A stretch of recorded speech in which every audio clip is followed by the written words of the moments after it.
Good day, students. I welcome you all to our introductory discussion on the study of history. For today, you will know what is history and what is the importance on the study of history. For students like you, some might say, I don't like history because it's boring, I'm not a historically oriented person, or you may hate history way back in elementary or high school years. The question now is, what is really history and why the need to study it? Allow me to present to you this short video clip taken in YouTube, although it is American-centric, but the learnings contained in this video are applicable in all aspects of history. History is fascinating. It's more than just dates and facts about long ago events. And in today's ever-changing world, it's more important to study history than ever before. But before we talk about why, we need to ask, what is history? No, it's not the study of the evolution of dinosaurs, that's paleontology, or how glaciers created mountains and valleys, we call that geology. Yes, these events happened in the past, but history involves the study of humans and their actions. It's understanding how past events impacted our world. Think about it. Is it more important to memorize the exact amount of fuel the Apollo 11 used for the 1969 lunar mission? I'm going to step off the limb.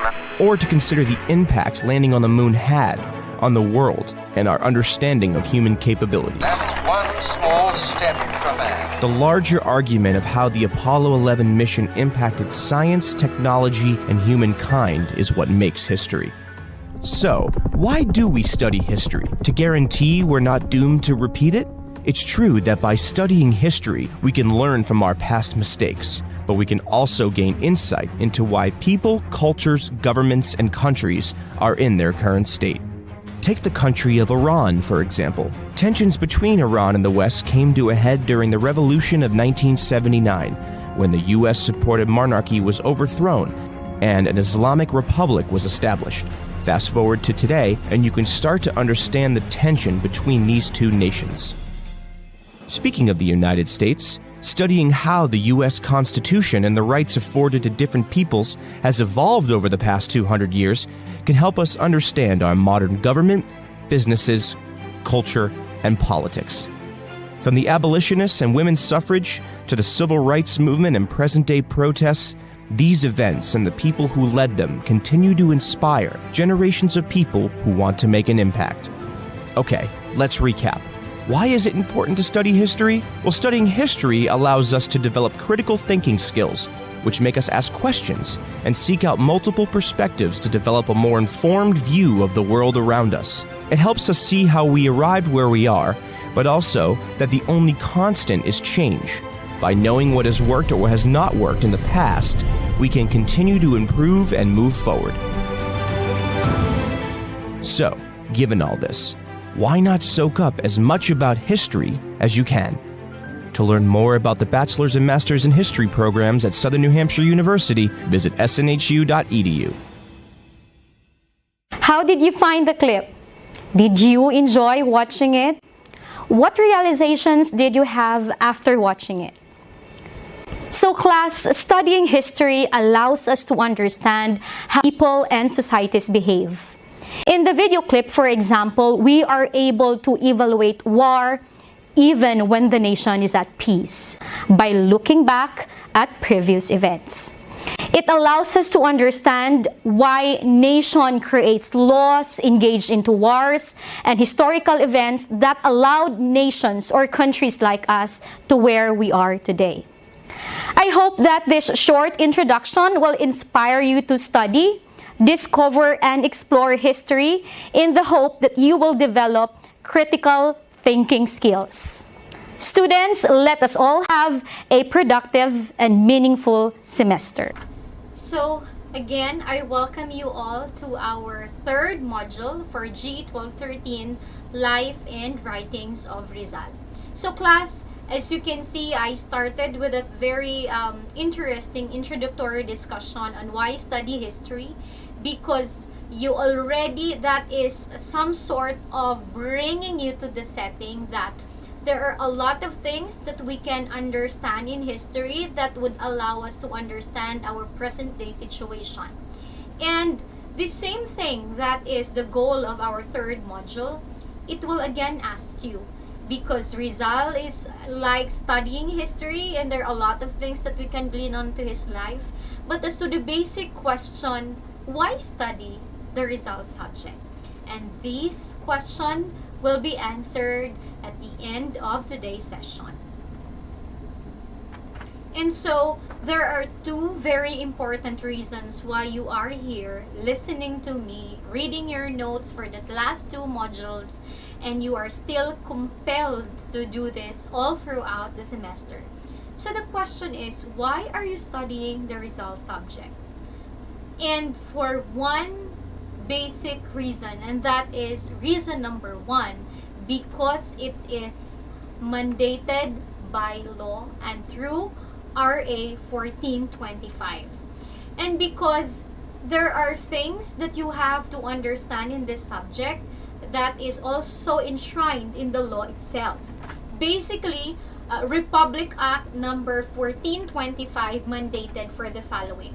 It is an act to include in the curricula of all public and private schools, colleges, and universities courses on the life, works, and writings of Jose Rizal, particularly his novels Noli Me Tangere and El Filibusterismo, authorizing the printing and distribution thereof and for other purposes. So, it is mandated by law because of the following objectives. It is to rededicate the ideals of freedom and nationalism for which our heroes lived and died. So, let us look into the context of the passage of 1425.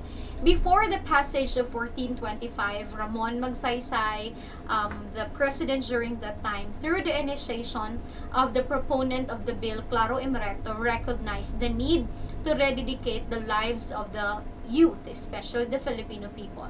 There was this rampant communism during that time that shaken the identity of the Filipinos as a nation. And so, Magsaysay thought through Recto realized the need to pass a law that would allow Filipinos to go back to where we came from, and the need to protect this democracy and the sovereignty of the Filipino people. And so, the best way to do that is to honor them, not only Rizal, but also Filipinos, other heroes, which will be discussed alongside in this course. Particularly the national hero Rizal himself, which we remember with special fondness and devotion how he devoted his life and his work to shape the national character. And third, the life, works, and writings of Jose Rizal, particularly his novels Noli Me Tangere and El Filibusterismo, are constant and inspiring source of patriotism, with which the minds of the youth, especially during their formative and decisive years in school, should be suffused. And so this is the same reason why it is included in your curriculum. Where whatever course you came from, you are compelled, or teachers or universities are compelled to include this in the curriculum to be taken by the students. And so what are the mandates of the Rizal Law? What are those things that should be included by the students as soon as they finish the course? So again, courses in the life of Rizal will be introduced, his works and writings, particularly the Noli Me Tangere and El Filibusterismo. Because these are the sources of Rizal's ideals, and Rizal's perception of the 19th century Philippines can be gleaned on the Noli Me Tangere and El Filibusterismo. And it shall be obligatory in all schools, colleges, and universities to keep in their libraries an adequate copies of the original unexpurgated editions. So when we talk about unexpurgated editions, these are the complete chapters that as to how Rizal had written these novels. It should be published in as a whole, because before that there were protests coming from the Catholic Church, telling them that the Noli and El Fili the attack was more of the Catholic faith, and so they requested to not publish as a whole all the chapters of the Noli. But this was properly being negated to by the proponents of the bill, which was a bill before, before it was passed into law, to really publish the entirety, because failing to publish the entire novel just because it talks about a certain religion will defeat the purpose why Rizal had written the Noli Me Tangere and El Filibusterismo. That is why the mandate itself really focused on the passage of the entire novel. And the Department of Education, and which is now CHED, shall cause the translation of the Noli Me Tangere and El Fili as other writings of Rizal into English, because it was written primarily in Spanish, Tagalog, and other principal Philippine dialects in the Philippines. And so these are the reasons why the mandate was being pushed through into this subject. And so overall, if we go back to our first reason, we discussed already that the reason why we study Rizal because it is mandated by law.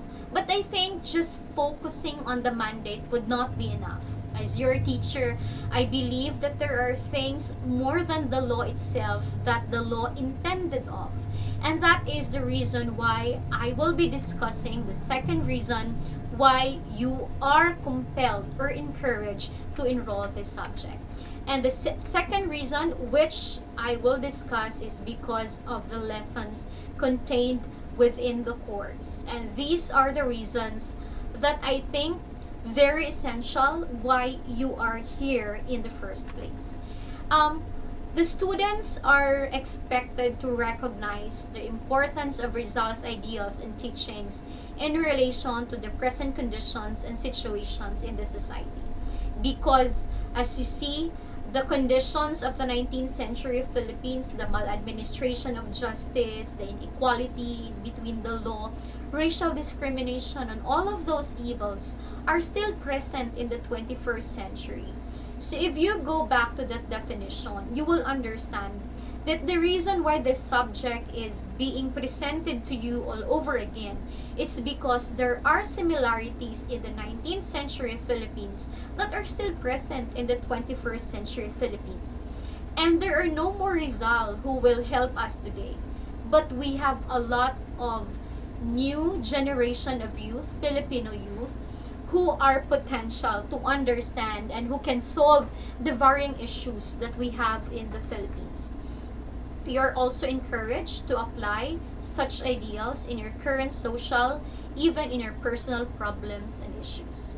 Because if these issues were resolved by Rizal in the 19th century Philippines, and as we say, these are still here in the 21st century but in varying forms, might as well you are encouraged to apply these solutions in your personal situation.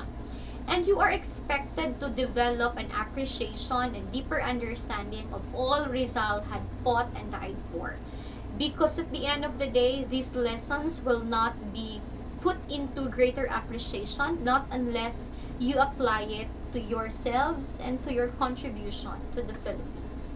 And you're also expected to foster the development of the Filipino youth in all aspects of citizenship. Overall, students are expected to be not only good citizens, but to encourage nation building and patriotism among you in the 21st century. So, aside from the mandate, there are a lot of lessons contained in this course as you go along with all the discussions in the next succeeding modules 5, 4, 5, 6, 7, 8, 9 that are worthy why you are here in this subject in the first place. So I hope, class, the lessons that are contained in the course will be appreciated by you as soon as we go to the next succeeding modules in this course. Whether you like it or not, you are mandated to be here. But aside from the mandate, you are expected to learn about the essential details and the reasons why this course is offered to you. Not only because of the law, but because for your personal, political, and social development that this course can offer. So without further ado, I now officially end Module Series 1, which contain Modules 1, 2, and 3, which are the introductory discussions of this subject. And we are now expected to proceed to Module Series 2, which has the life, travels, and death of Rizal. So without making discussion too long, class, thank you so much for listening to this discussion. I hope you now have an idea why you are enrolled in this subject. So, thank you so much until our next series for Module Series 2. Thank you so much for coming today. Until our next module, stay safe and always protect yourself from COVID-19. Goodbye, class.